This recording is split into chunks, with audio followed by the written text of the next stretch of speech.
परम पूज्य श्री सोनू महाराज जी के नए नए उपाय सुनने के लिए चैनल को सब्सक्राइब जरूर करें और आगे से आगे शेयर जरूर कर लेता हूँ।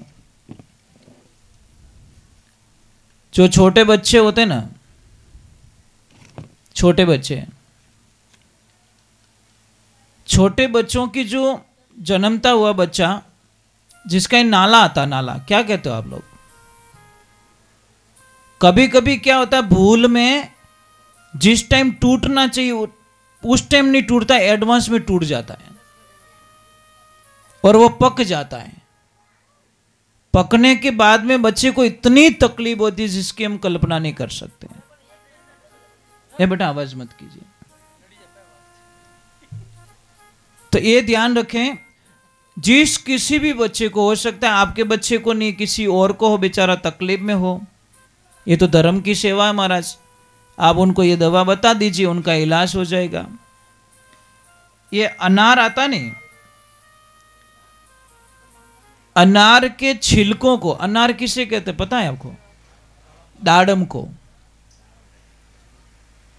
दाडम के छिलकों को सुखाकर उसका चूर्ण बना लीजिए और उसी चूर्ण को देसी गैया मैया का जो घी होता है उस घी में उसको मिला दीजिए और वो लगाइए। बच्चे को दर्द भी नहीं होगा और वो नाभि ठीक हो जाएगी। ये ध्यान रखें। और बच्चे को अगर खांसी है, बुखार है, दस्त है, छोटे बच्चे को, तो उसके लिए वो चूर्ण होता नहीं, इसका चूर्ण, अनार के पत्तों का, इसका छिलकों का चूर्ण, इसको मिलाकर आप बच्चे को दे सकते हैं। पर देना कितना है? आधा से आधा ग्राम जितना नॉर्मल देना है, ज्यादा नहीं दे सकते आप। दूसरे नंबर, कई लोग हमें एक प्रश्न करते हैं कि महाराज जी हम पैसा बहुत कमाते हैं, बहुत पैसा कमाते, पैसा टिकता नहीं है। एक तो भाई जहां लड़ाई झगड़ा होता है वहां पैसा आता जरूर है, टिकता नहीं है। कोई दो पति पत्नी थे,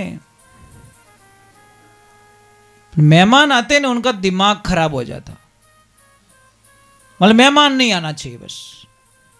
और उनके पास में एक आइडिया, जैसे ही मेहमान आए दोनों पति पत्नी झगड़ना स्टार्ट, मेहमान ऑटोमेटिक चले जाते हैं। बस सीधा ही सब, उनको भगाने का एक ही आइडिया, दोनों झगड़ो। अगले समझ जाते कि यहां रुकने का कोई मतलब। एक दिन वक्त ऐसा आया कि कोई 4-5 मेहमान थे, उनको बहुत ज्यादा भूख लगी थी और उन्होंने बोला आज तो फलाने के घर में भोजन जिम के ही जाना है। पर वहां पे जैसे ही देखा दोनों ने झगड़ा स्टार्ट। अब उसको इतना गुस्सा आया बाई को, झगड़ा स्टार्ट, पर झगड़े में क्या बोल रही है? मैं तो जा रही हूं मेरे पीर, मैं तो जा रही हूं मेरे पीर। तो वो बोला तू जा तेरे पीर, कौन रोकता तेरे को? तो वो घर में घूम रही है, जितने भी मैले मैले कपड़े थे सारे बाल्टी में भर दिए और वो बोली मैं जा रही हूं पीर। वो बोली जा जा, मैं तुझे गांव की सीमा तक धक्का दे के आऊंगा। मेहमान भी वहीं खड़े कि बोल रहे हैं यार देखो ये क्या लफड़ा है, झगड़ा हो रहा है इन दोनों के बीच में। तो जैसे ही गए तो भाई ने एक डंडा उठा दिया, डंडा उठाया, पीछे पीछे वो भी चला गया, दरवाजा खुला। उन्होंने सोचा, अब वो गए, आगे तालाब था, तालाब पे जाके उनको तो कपड़े धोने ही थे। तो पत्नी ने बोला कि देखो मैं कितनी होशियार हूं, जो जो कपड़े गंदे थे वही लेके आई हूं धोने के लिए। तो वो बोला पगली मैं कितना होशियार हूं, धोने की धोगनी लेके आई हूं साथ में, कपड़े कैसे धोते अगर नहीं लाया तो।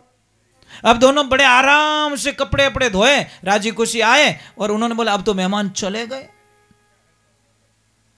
महाराज जैसे आए दोनों बातें कर रहे कि मैं कितनी पक्की कि मैले मैले कपड़े ही लेके गई।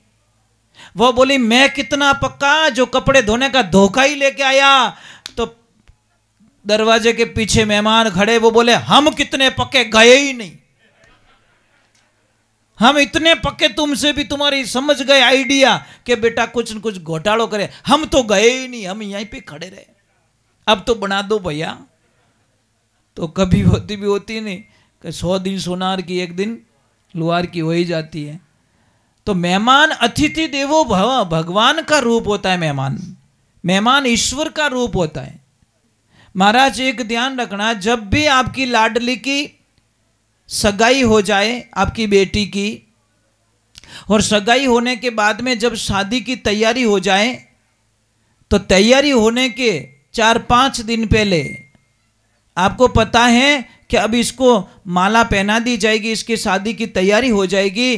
तो मैं आपको एक बहुत ही बढ़िया बात बताता हूँ, उस टाइम में क्या करना, आपकी बेटी को आप चेयर पे बैठा के, सोफे पे बैठा कर, दोनों पति पत्नी एक थाली लेना, थाली में उसके पैर रखना और दोनों पति पत्नी अपनी राजकुमारी के पैरों को धो लेना, आपके जीवन का कल्याण हो जाएगा, क्योंकि वो साक्षात आपकी राजकुमारी है।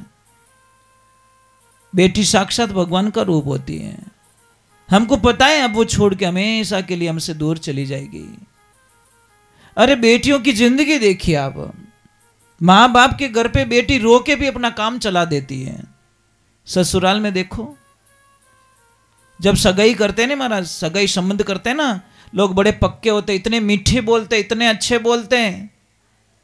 और जब हमारी बेटी को ससुराल भेज दी जाती है, सगाई के पहले हर तीसरे दिन कॉल आता है वेवैसा का, वेवाण जी का, वेवैसा कैसे हो, वेवाण जी कैसे हो। और सगाई शादी के बाद में देखना, महीना 2 महीना भी कॉल नहीं आता। अरे भाई कॉल भी नहीं करते, अरे टाइम इज को नहीं थारी पल्ली, पहला किकर टाइम मिलतो था ने, पहला टाइम किकर मिलतो, क्यों थारे लोन लेवनो तो नहीं, ज्यों बैंक मैनेजर घरे जती सर सर सर सर आवे के बेटो अपुटू ही फिर जावे, बिंठाए कोई बेटो लोन दियो तो वो मोंगनाड़ो पासो आई गो। तो महाराज जब बेटी को ससुराल भेजते हो आप राजी खुशी भेज लेते हो, जब वापस बुलानी होती है ना, तब देखना उनका ओरिजिनल रंग। जब वो बेटी कहती है कि मम्मी मैं पियर जा रही हूं, तो मम्मी क्या बोलती है, सासू माँ क्या बोलती है कि बेटा तेरे ससुर जी को पूछना पड़ेगा। जाके ससुर जी को पूछती है पापा मुझे घर पे जाना है, तो बोलती है मने ठाको ने बेटा थार पति ने पूछ। अब पतिदेव ने पूछने वास्ते जावे कि मन ठाको ने मारा माँ बापों ने पूछो। वारे कृष्णा वाह। अब पियर जाने के लिए उसको कितने लोगों के आगे हाथ जोड़ना पड़ता है, कितनी दुनिया बदल जाती है महाराज। मुझे तो समझ में ही नहीं आता इन चीजों का, कभी समझ भी नहीं पाया कि हमारी बेटी को हमारे घर पे बुलाने के लिए किसी की छुट्टी की जरूरत पड़ेगी। बेटी देने वाला बहुत बड़ा होता है महाराज। दशरथ जी महाराज चारों राजकुमारों की बारात लेके जनक जी के